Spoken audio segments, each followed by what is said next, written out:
बिस्मिल्लाहिर्रहमानिर्रहीम।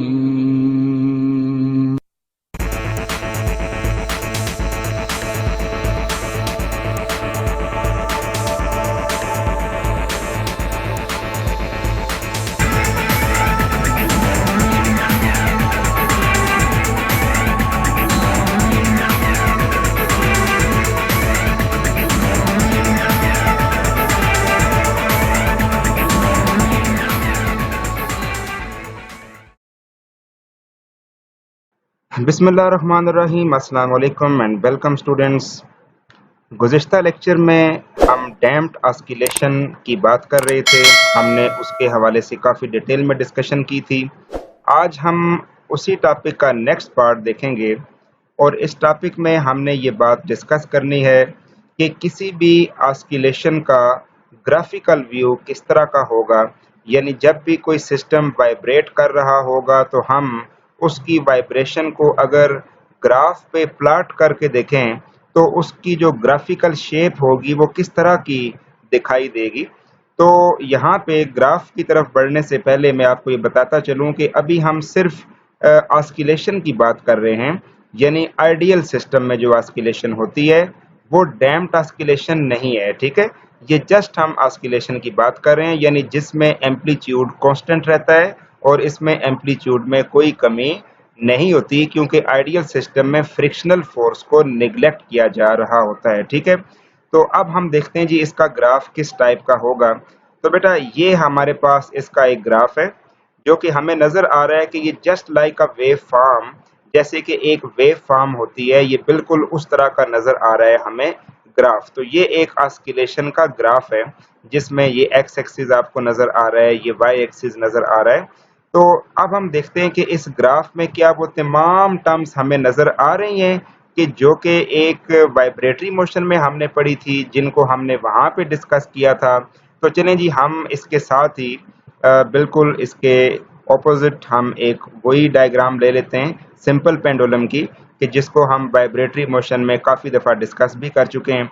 तो first of all बेटा आपको पता है कि जब आप किसी भी सिंपल पेंडुलम को यहाँ से यानी पॉइंट ए पे ले जाके वहाँ से आज़ाद छोड़ देते हैं, उसको रिलीज़ कर देते हैं, तो वो यहाँ से बढ़ता है अपनी मेन पोजीशन की तरफ, फिर वो आता है अपनी दूसरी एक्सट्रीम पोजीशन की तरफ, ठीक है। तो इसी बात को हम जस्ट यहाँ से यहाँ तक जो मोशन हुई है, चले हम इसी बात को ग्राफ पे देखते हैं। तो बेटा सबसे पहली बात आपने ये याद रखनी है कि ये जो आपके पास एक एक्स एक्सिस पे एक हॉरिजॉन्टल प्लेन पे एक जो लाइन आपको नजर आ रही है, ये एक्सिस नजर आ रहे हैं, ये ग्राफ में मीन पोजीशन को रिप्रेजेंट करते हैं, ठीक है। ये मीन पोजीशन को रिप्रेजेंट कर रही है लाइन, ठीक है।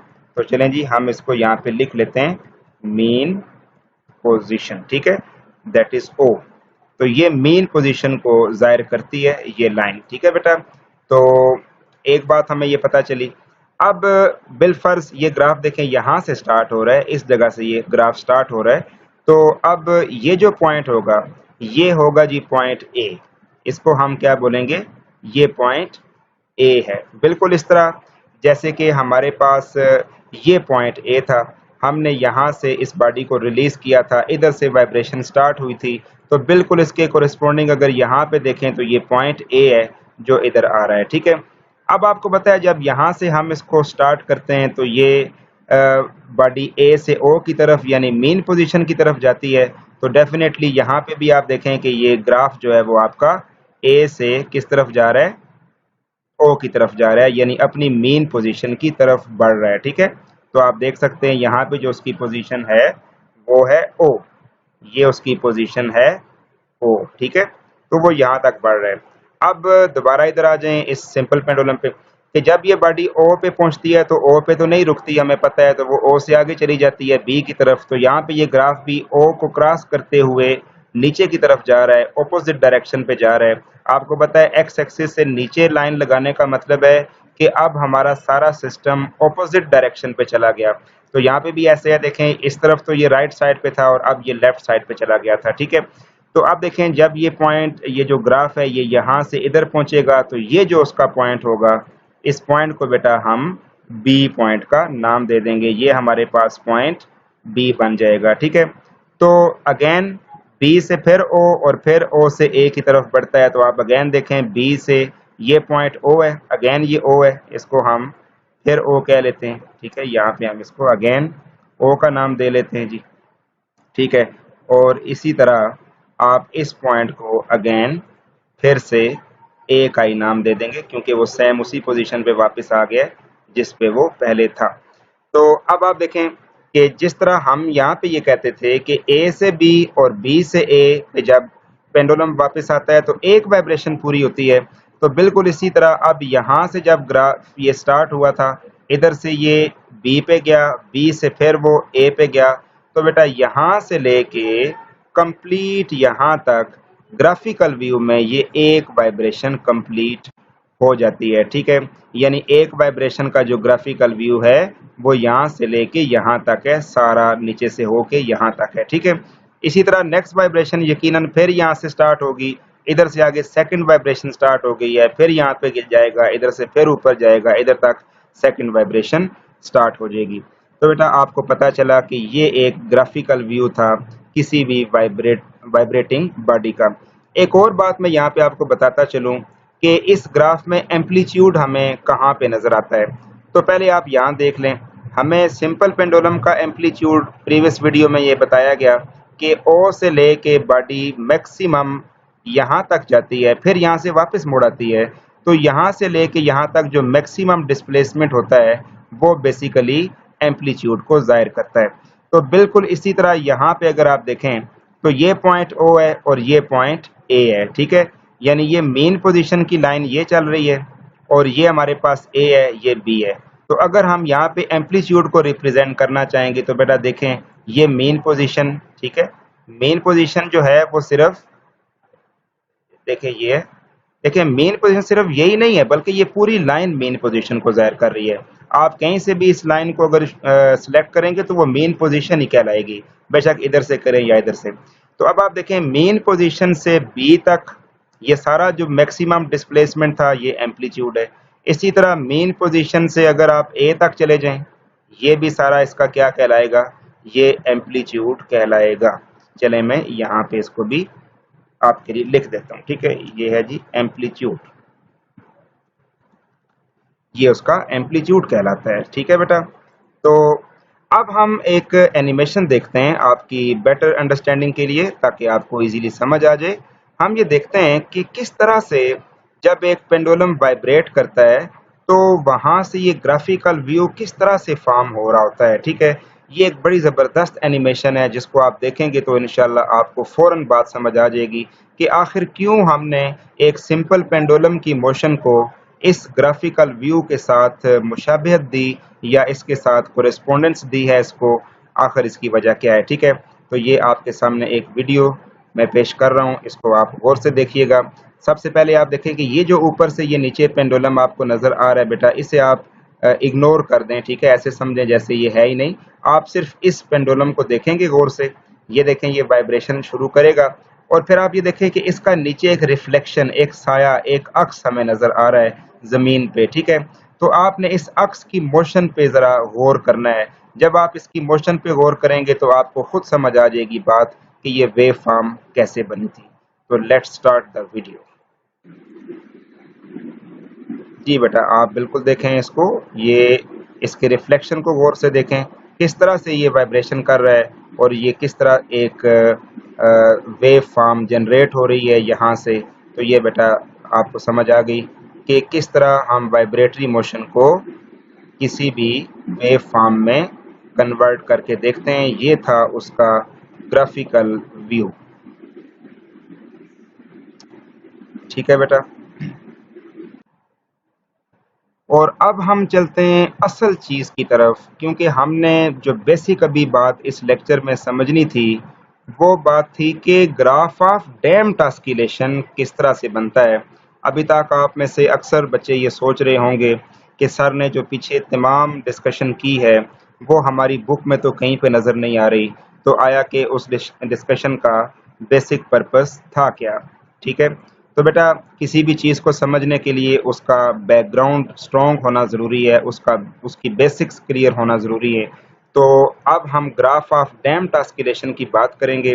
अगर आप अपनी टेक्स्ट बुक्स पे देखेंगे तो आपको ये बिल्कुल राइट साइड पे पेज के टॉप पे एक ग्राफ आपको इंशाल्लाह नज़र आएगा। ठीक है, तो वो ग्राफ है बेसिकली डैम्प्ड ऑस्किलेशन का। लेकिन डैम्प्ड ऑस्किलेशन का ग्राफ समझने से पहले ये ज़रूरी था कि आपको ऑस्किलेशन का ग्राफ समझ में आ जाए कि वो वेव फॉर्म क्यों बनाई जाती है। तो अब मैं आपके सामने पेश करता हूँ पहले डेफिनेशन, ये वही डेफिनेशन है, और अब आप देखें इसका ग्राफ। तो बेटा ये है वो ग्राफ जो डैम्प्ड ऑस्किलेशन का ग्राफ है। अब आप देखें, हम डेफिनेशन पहले पढ़ते हैं। Amplitude, reduction in amplitude due to some resistive force, यानी एम्पलीट्यूड में जो कमी आती है, ये कमी आपने इस ग्राफ में बड़े गौर से ऑब्जर्व करनी है कि ये कमी कहाँ पे नजर आ रही है। पिछली वीडियो में आपने पिछले डिस्कशन में आपने ये देखा था कि एम्पलीट्यूड हम कहाँ से कहाँ पे मेंशन करते हैं। आप देखें बेटा, ये मेन पोजीशन की लाइन है, बिल्कुल ग्राफ में आपको पता है। ठीक है, ये मेन पोजीशन है।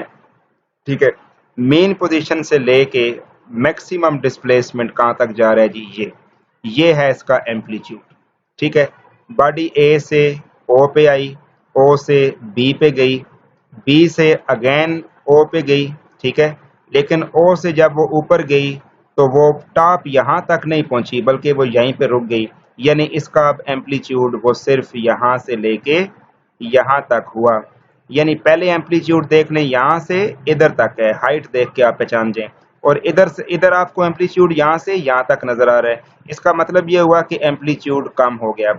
नेक्स्ट देखें, जब बॉडी यहाँ से फिर नीचे जाती है, निचले वाली साइड पे भी आप देख सकते हैं कि यहाँ पे पहले एम्पलीट्यूड कितना था, यहाँ से यहाँ तक था, लेकिन आगे उसका एम्पलीट्यूड कितना हो रहा है, यहाँ से यहाँ तक। देखें, इसमें भी कमी नजर आ रही है। फिर आप देखें इस टर्म में इसका एम्पलीट्यूड कितना था और फिर नेक्स्ट में कितना होगा, नेक्स्ट में उससे भी कम हो गया, उससे आगे उससे भी कम हो गया, उससे आगे उससे भी कम हो गया, पर तदरीज उसमें कमी आती जा रही है, रेगुलर एक रिडक्शन हमें नजर आ रही है। ठीक है, तो बेटा यही थी डैम्प्ड ऑस्किलेशन, इसी को हम डैम्प्ड ऑस्किलेशन बोलते हैं। और करते करते अब आप देखें कि एट द एंड यहाँ चल के बिल्कुल इधर एम्पलीट्यूड जीरो हो जाता है।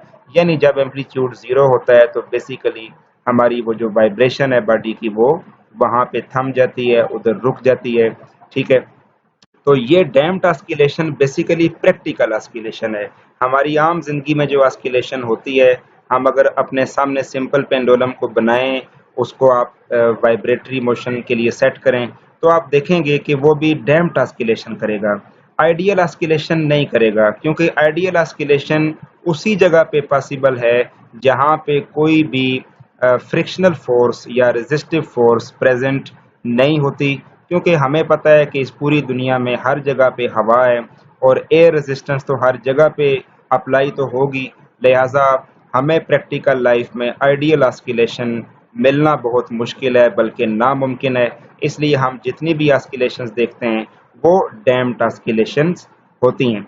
ठीक है बेटा, यहाँ पे आपको मैं ये बात भी आपके नॉलेज के लिए बताता चलूँ कि सम टाइम जब हम ऑस्किलेशन किसी बॉडी की वाइब्रेशन देख रहे होते हैं तो उसके एम्पलीट्यूड में प्रैक्टिकल लाइफ में कमी नहीं आती। मिसाल के तौर पे अगर एक बच्चा झूला झूल रहा है तो आप उसको हर वाइब्रेशन के बाद पीछे से फिर धक्का दे देते हैं, उसको अगेन पुश कर देते हैं। ठीक है, तो अब आप देखते हैं कि उसके एम्पलीट्यूड में कमी नहीं आएगी। ये कमी अगर नहीं आ रही तो क्या हम इसको भी आइडियल ऑस्किलेशन बोलेंगे?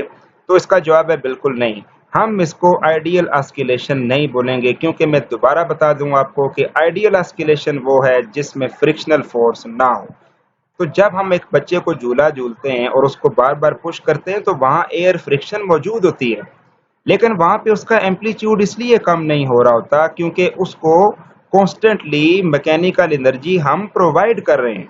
ठीक है, अगर हम मैकेनिकल एनर्जी प्रोवाइड ना करते तो वो कभी भी अपना एम्पलीट्यूड जो है मेंटेन ना रख सकती, बल्कि वो भी डैम्प्ड ऑस्किलेशन ही करती।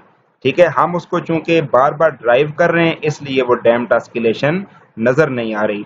ऐसी ऑस्किलेशन को बेटा हम एक और नाम देते हैं, ये आपके नॉलेज के लिए जरूरी है। इसको हम कहते हैं ड्राइवन ऑस्किलेशन। इसको क्या कहते हैं? Driven oscillation. ये आपके जस्ट में एक जनरल नॉलेज के लिए बात मैंने की है। वैसे आप ड्राइवन ऑस्किलेशन के हवाले से हायर लेवल पे जाके बड़ी डिटेल में पढ़ने वाले हैं, लेकिन आपकी कन्फ्यूजन को कबल अज वक्त क्लियर करने के लिए मैंने ये पॉइंट भी यहाँ पे ज़िम्नन जो है वो क्लियर कर दिया। अब मैं आपसे इजाज़त चाहता हूँ इस उम्मीद के साथ कि आप आज के टॉपिक को बार बार रिव्यू करेंगे और अच्छे तरीके से समझने की कोशिश करेंगे। अपना ख्याल रखिएगा बेटा। अल्लाह हाफिज़। अस्सलाम वालेकुम।